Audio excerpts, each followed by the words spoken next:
एक व्यक्ति अपने घर वालों से ये बोलकर अपने घर से निकलता है कि वो अपनी ड्यूटी पर जा रहा है, लेकिन उसके बाद वो लौटकर कभी भी अपने घर जाता ही नहीं। और ठीक उसके अगले दिन ही उसकी लाश पुलिस वालों को मिलती है।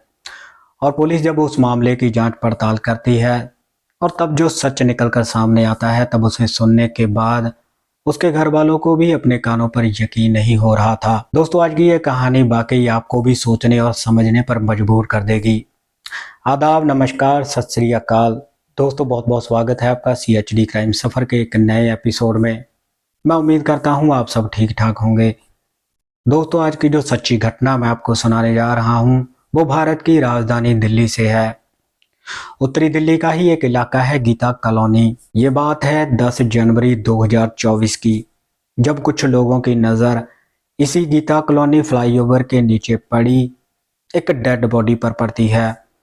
वो लोग डेड बॉडी को देखते ही इसकी सूचना लाल किला चौक की पुलिस को दे देते हैं। सूचना मिलते ही पुलिस भी घटना स्थल पर पहुंच जाती है और डेड बॉडी को चेक करती है। पुलिस देखती है कि डेड बॉडी के गले पर एक हल्का सा निशान था, जिसे देखकर पुलिस वाले ये अंदाजा लगा रहे थे कि हो सकता है किसी ने गला दबाकर इसका कत्ल किया होगा। पुलिस वाले डेड बॉडी के कपड़ों की तलाशी भी लेते हैं, लेकिन उसके कपड़ों में से एक भी ऐसा कागज या प्रमाण पत्र नहीं मिलता जिससे कि उसकी पहचान हो सके। पुलिस वाले वहां पे मौजूद लोगों से भी इस डेड बॉडी के बारे में पूछताछ करते हैं, लेकिन वहां पर कोई भी ऐसा नहीं था जो उस मृतक को जानता हो। इसके बाद पुलिस वाले डेड बॉडी को मोर्चरी में भेज देते हैं। पुलिस के लिए सबसे बड़ा चैलेंज था डेड बॉडी की शिनाख्त करवाने का, क्योंकि बिना शिनाख्त के पुलिस के लिए एक भी कदम आगे बढ़ाना मुश्किल था।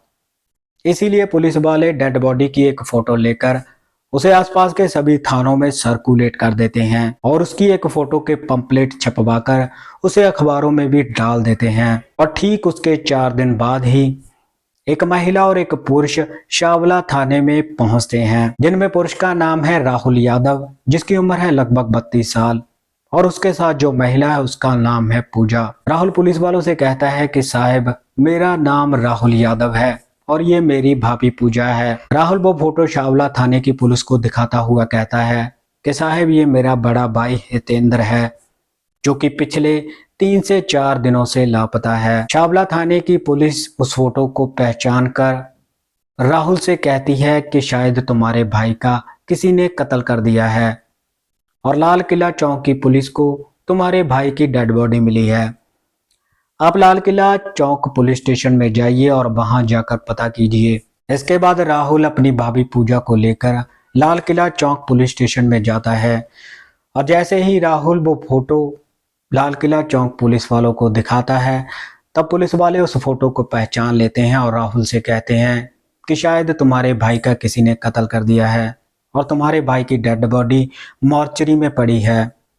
इसके बाद पुलिस वाले राहुल और उसकी भाभी पूजा को मोर्चरी में लेकर जाते हैं और जैसे ही राहुल और उसकी भाभी पूजा लाश को देखते हैं, तब पहचान लेते हैं और चीख चीख कर रोने लगते हैं। राहुल रोता हुआ ही पुलिस से कहता है कि साहिब, यही मेरा बड़ा भाई हितेंद्र है। पुलिस वाले कहते हैं कि हम पोस्टमार्टम के बाद डेड बॉडी को आपके हवाले कर देंगे, लेकिन इससे पहले आपसे कुछ सवाल जवाब करने हैं। पुलिस वाले राहुल और उसकी भाभी पूजा को लेकर फिर से पुलिस स्टेशन में जाते हैं और पूछताछ करते हैं। पुलिस वाले राहुल से पूछते हैं कि तुम्हारा भाई क्या काम करता था। इस पर राहुल की भाभी पूजा कहती है कि मेरे पति एक कंपनी में ऑडिट का काम करते थे। उनके पास नोएडा से लेके उत्तराखंड का एरिया था। वो अपने काम में ज़्यादातर बिजी रहते थे, इसीलिए सप्ताह में एक बार ही घर पर आते थे। पुलिस वाले राहुल से पूछते हैं कि क्या तुम्हारे भाई की किसी के साथ कोई दुश्मनी थी। इस पर राहुल की भाभी पूजा कहती है कि मेरे पति तो बहुत ही सीधे साधे इंसान थे, उनकी किसी के साथ कोई भी दुश्मनी नहीं थी। लेकिन राहुल पुलिस वालों से कहता है कि साहब, मेरे भाई के 2 दोस्त हैं, रॉकी और जेम्स। दरअसल कुछ दिन पहले ही रॉकी और जेम्स मेरे भाई से 1 लाख रुपए की मांग कर रहे थे और इसी बात को लेकर तीनों में झगड़ा तकरार भी हुआ था। पुलिस वाले राहुल से कहते हैं कि क्या तुम्हारे भाई ने अपने दोस्तों से कर्जा लिया था। इस पर राहुल कहता है कि साहब, इस बात का तो मुझे पता नहीं है, लेकिन हाँ, मेरे भाई का एक और खास जिगरी दोस्त है जिसका नाम जितेंद्र है। और जब मैं अपने भाई को ढूंढता हुआ जितेंद्र के पास गया था, तब उसने मुझे बताया था कि उसकी मुलाकात मेरे भाई के साथ 9 जनवरी को हुई थी और जितेंद्र खुद मेरे भाई को रॉकी और जेम्स के घर पर छोड़कर आया था और उसके बाद से ही मेरा भाई लापता है। राहुल की यह बात सुनकर पुलिस वालों को यकीन हो जाता है कि जरूर रॉकी और जेम्स को ही जितेंद्र के हत्या के बारे में पता होगा। इसके बाद पुलिस वाले रॉकी और जेम्स के घर पर उन्हें गिरफ्तार करने के लिए रेड करते हैं, लेकिन वहां जाकर पुलिस वालों को पता चलता है कि रॉकी और जेम्स तो पहले ही अपने घर से फरार हो चुके हैं। पुलिस दोनों के नंबर पे कॉल करने की कोशिश करती है, लेकिन दोनों का ही नंबर लगातार स्विच ऑफ आ रहा था। पुलिस दोनों की लोकेशन का पता लगाने के लिए दोनों के नंबर को सर्विलांस पर लगा देती है और इसके ठीक 2 दिन बाद ही पुलिस रॉकी और जेम्स को गिरफ्तार करके थाने में लाती है और पूछताछ करती है।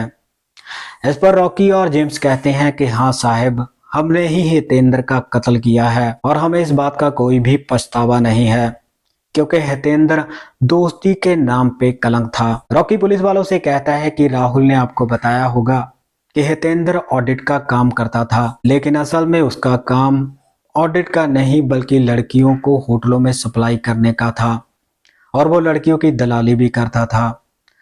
पुलिस वाले रॉकी और जेम्स से पूछते हैं कि तुम ये बात इतनी दावे के साथ कैसे कह सकते हो। वो दोनों ही पुलिस को बताते हैं क्योंकि हम भी हितेंद्र के साथ इस धंधे में थे और हितेंद्र अपने घर वालों से ये झूठ बोलता था कि वो ऑडिट का काम करता है, लेकिन असल में उसका काम लड़कियों को सप्लाई करने का ही था। ये लोग देहात में जाकर गरीब लड़कियों को पटाकर उन्हें शहर में लेकर आते थे और फिर गलत काम करवाते थे।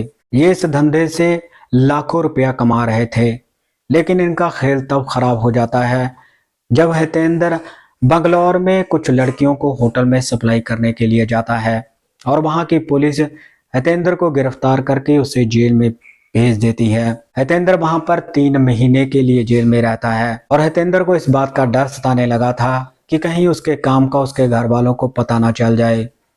इसीलिए जब रॉकी हितेंद्र से मिलने के लिए जेल में जाता है, तब हितेंद्र रॉकी से कहता है कि जितनी जल्दी हो सके मेरी बेल करवाओ। इसके बाद रॉकी और जेम्स 1 लाख रुपए का बंदोबस्त करके हितेंद्र की बेल करवा देते हैं और जेल से बाहर आकर हितेंद्र फिर से अपने धंधे पर लग जाता है और रॉकी और जेम्स जब उससे अपने 1 लाख रुपया मांगते हैं, तब वो पैसे देने के लिए तैयार ही नहीं था और इसी बात को लेकर तीनों में झगड़ा हो जाता है। झगड़ा इस कदर बढ़ जाता है कि रॉकी और जेम्स हितेंद्र से उसकी कार भी छीन लेते हैं और रॉकी को इस बात का पता था कि हितेंद्र का एक शादीशुदा महिला के साथ अफेयर चल रहा है और रॉकी उस महिला के पति को ही जाकर हितेंद्र के अफेयर के बारे में बता देता है और जब हितेंद्र को इस बात का पता चलता है, तब वो समझ जाता है कि उसके दोस्तों ने ही उसका भंडाफोड़ किया है। इसीलिए हितेंद्र रॉकी और जेम्स से बदला लेने की ठान लेता है और जैसे ही इस बात का रॉकी और जेम्स को पता चलता है, तब वो इतना ज़्यादा घबरा जाते हैं और सोचते हैं कि इससे पहले कि हितेंद्र हम पे हमला करे, क्यों ना हितेंद्र को ही जान से मार दिया जाए। और इसीलिए रॉकी और जेम्स दोनों ही एक षड्यंत्र रचते हैं। षड्यंत्र के तहत वो हितेंद्र के पास जाकर अपनी गलतियों के लिए माफ़ी मांगते हैं और हितेंद्र भी उन दोनों को माफ़ कर देता है।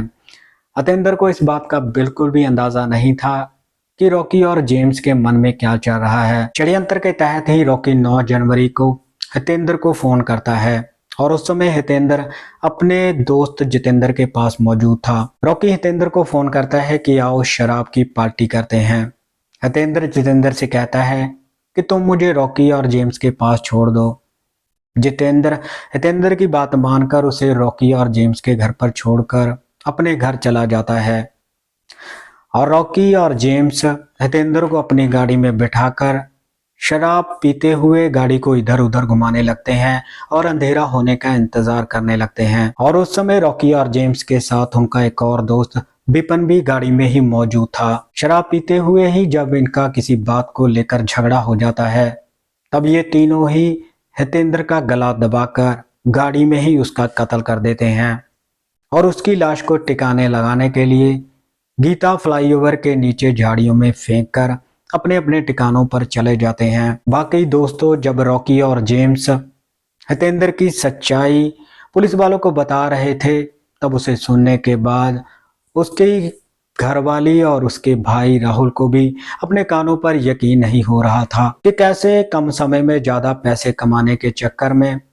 हितेंद्र गलत काम कर रहा था, और गलत काम का हमेशा गलत ही नतीजा होता है। घटनाक्रम को सुनाने का मकसद किसी को परेशान करना या दुखी करना नहीं था, बल्कि आप सबको जागरूक करना है कि हमारे समाज में क्या क्या चल रहा है। तो मिलते हैं किसी और सच्ची घटना में, तब तक आप अपना ख्याल रखिएगा, सतर्क रहिएगा। जय हिंद।